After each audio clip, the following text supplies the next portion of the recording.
اعلیٰ حضرت بریلوی رحمۃ اللہ تعالیٰ نے لوگوں کی تربیت فرمائی، اور آپ فتاوی رضویہ میں اس مضمون کو بیان کرتے ترمذی شریف کی وہ حدیث نقل کرتے ہیں۔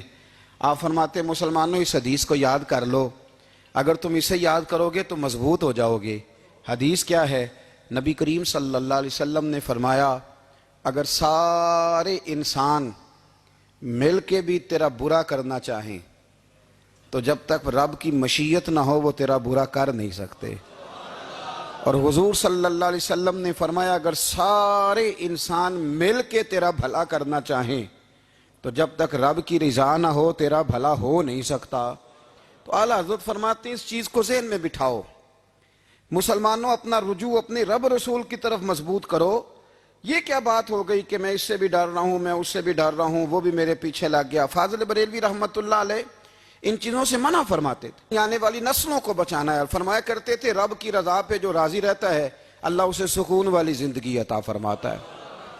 ہمارے ہاں لوگ پوچھتے ہیں طبیعت کیسی ہے، لیکن یو پی میں، سی پی میں، لکھنؤ میں پوچھا جاتا ہے کہ کیا شکایت ہے آپ کو؟ کہتے ہیں جی سر درد کی شکایت ہے۔ یہ اردو کا ایک محاورہ ہے۔ جناب کیا شکایت ہے؟ کہتے ہیں جی مجھے کمر درد کی شکایت ہے۔ پھر پوچھنے والے پوچھتے ہیں کہ جناب اس شکایت کا کیا بنا؟ تو صدر الشریعہ مولانا امجد علی صاحب اعظمی رحمۃ اللہ علیہ فرماتے ہیں اعلیٰ حضرت کو بخار تھا تو میں حاضر ہوا، تو میں نے کہا حضور شکایت کا کیا بنا؟ کہنے لگے مولانا پڑھے لکھے ہو کے تو ایسی باتیں نہ کرو، شکایت کس سے کرنی ہے؟ رب نے جس حال میں رکھا ہے بڑا ہی اچھا رکھا ہوا ہے، شکایت کا کیا معنی ہوا؟ اللہ نے جہاں سمجھا مناسب اس نے ہمیں رکھا ہے، شکایت کیا ہوتی ہے؟ مجھے کسی سے شکایت نہیں۔ فرمایا کرتے تھے الحمدللہ مجھے سر درد بھی ہوتا ہے اور بخار بھی ہوتا ہے اور میں بڑا خوش ہوں، یہ وہ والی بیماریاں ہیں، یہ وہ امراض ہیں جو نبیوں کے قدم بھی چومنے آیا کرتے تھے۔ میں خوش بخت ہوں کہ وہ امراض جو انبیاء کے پاس آتے تھے، سر درد اور بخار، وہ مجھے لگتے ہیں۔ اپنی زندگی کو رضا والی زندگی بنایا، یقین بڑا کامل تھا میرے اعلیٰ حضرت کا۔ امام غزالی نے حدیث لکھی ہے، نبی کریم صلی اللہ علیہ وسلم نے فرمایا ہے یقین اس طرح سیکھا کرو جس طرح تم قرآن سیکھتے ہو۔ آج میرے دور کا سب سے بڑا مسئلہ یقین کی کمزوری ہے۔ مسلمان کچی پکی سوچیں سوچتا ہے، کمزور کمزور جملے بولتا ہے، اس کو دنیا داروں کے وعدوں پر اعتماد جلدی ہوتا ہے، لیکن معاذ اللہ اللہ رسول کے وعدوں کے بارے میں یہ کئی دفعہ شکوک کا شکار ہوتا ہے۔ اسے سمجھنا چاہیے۔ فاضل بریلوی ایک پختہ یقین والی شخصیت تھے، پختہ یقین والی۔ بریلی شریف کے دائیں بائیں طاعون کا مرض پھیل گیا تو اعلیٰ حضرت فرماتے ہیں میرے منہ میں بھی کچھ گلٹیاں نکل آئیں، تو بعض لوگوں نے کہا شاید آپ کو بھی طاعون ہو گیا ہے۔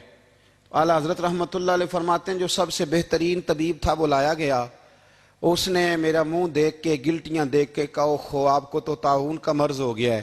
تو اعلیٰ حضرت فرمانے لگے مجھے ساری بیماریاں لگ سکتی ہیں، یہ نہیں لگ سکتی۔ اس نے کہا حکیم میں ہوں کہ آپ ہیں؟ فرمایا نہیں آپ ہی ہیں، پر یہ بیماری مجھے نہیں لگ سکتی، یہ مجھے ہو نہیں سکتی۔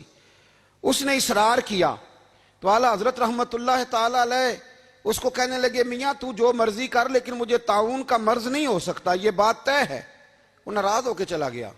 اب طاعون کی جو گلٹیاں ہوتی تھی نا وہ بڑے بڑے مہینوں نہیں جاتی تھیں، تکلیف رہتی تھی۔ اعلیٰ حضرت کہتے ہیں میں نے اسی رات نا تھوڑی سی کالی مرچوں کا سفوف بنایا اور مسواک میں رکھ کے جب منہ کے اندر چھڑکا تو تھوڑا سا خون نکلا اور میرا منہ بالکل ٹھیک ہو گیا۔ سویرے میں نے کہا بلاؤ نا اپنے حکیم کو جو کہتا تھا طاعون ہو گیا ہے۔ تو لوگ کہنے لگے حضور آپ کو ویسے کیسے پتا تھا طاعون نہیں ہے؟ فرمانے لگے پتہ اس طرح تھا کہ اللہ کے رسول صلی اللہ علیہ وسلم نے ایک دعا ارشاد فرمائی ہے، فرمایا کسی مریض کو دیکھ کے پڑھ لو الحمدللہ الذی مما ابتلاک بہ وفضلنی علی کثیر ممن خلق تفضیلا۔ حضور نے فرمایا کسی بیمار کو دیکھ کے، مصیبت والے کو دیکھ کے یہ دعا پڑھو، تم اس مصیبت میں شکار نہیں ہوں گے۔ فرمانے لگے میں نے طاعون کے مریض کو دیکھ کے دعا پڑھ لی تھی، تارے ٹوٹ سکتے ہیں، چاند گر سکتا ہے، سورج اپنی جگہ چھوڑ سکتا ہے، پر مدینے والے محبوب کی بات غلط نہیں ہو سکتی۔ یہ میرا یقین کامل ہے، ساڑھے نبی دی زبان ساڑھے واسطے قرآن، یہ بات غلط ہو سکتی؟ مضبوط یقین فاضل بریلوی کا، مضبوط نظریات۔ اعلیٰ حضرت رحمۃ اللہ تعالی علیہ سے کسی نے کہا آپ کس طرح کے مومن ہیں؟ کس طرح کے مومن ہیں؟ تو اعلیٰ حضرت فرمانے لگے میرا دل چیرو، اس کو کھولو، ایک طرف لا الہ الا اللہ لکھا ہوگا، دوسری جانب محمد الرسول اللہ لکھا ہوگا۔